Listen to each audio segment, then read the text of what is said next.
Okay, in this case, we can see a rational expression greater than 1. So that, first of all, looking at this, I can see that x cannot be cannot be negative 3. And if I solve for the equality, that would tell me that x minus 5 is equal to x plus 3. Well, notice that negative 5 is never equal to positive 3. So the only value on my number line I'm looking at is negative 3. So let's put in negative 3. All right, I know that I can't plug in negative 3. Now let's look. So think about what this means here. If these two things were equal, I would get 1. As long as my numerator is greater than the denominator, I'm going to get a value that will be greater than 1. So my instinct tells me that's going to happen over here to the right, but if I plug in 0, negative 5/3 is not greater than 1, so that's false. Let's try negative 5.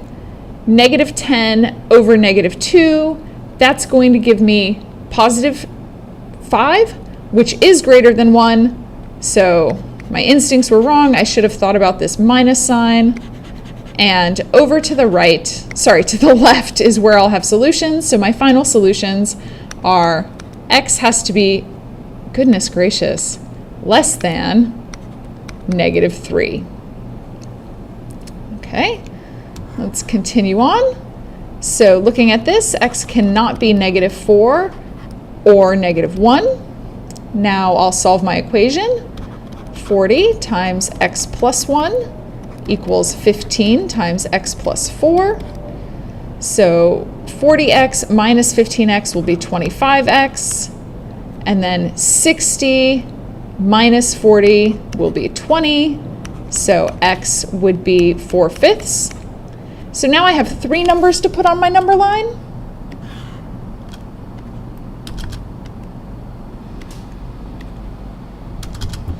So I've got negative 4.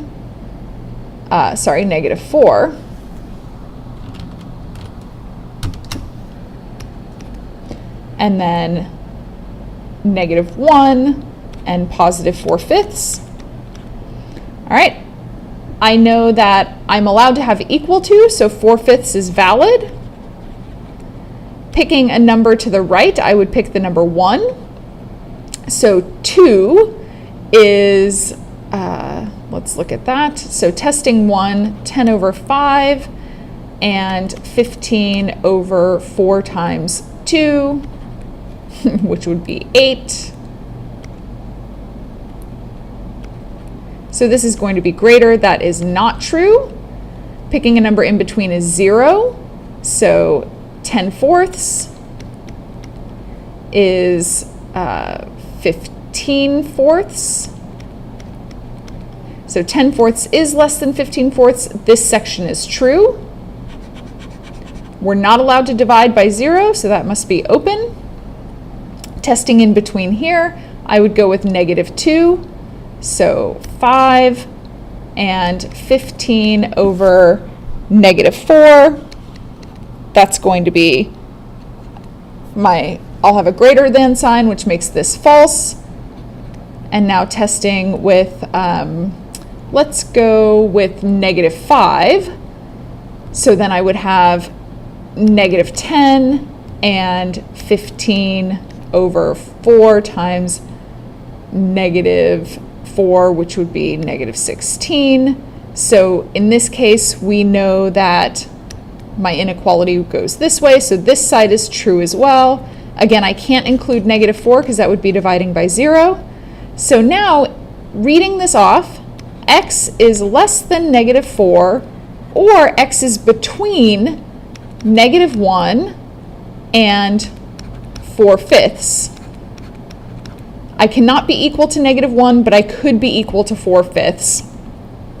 So here I've got in between my inequalities. Notice I always use the less than symbol when I put numbers in between.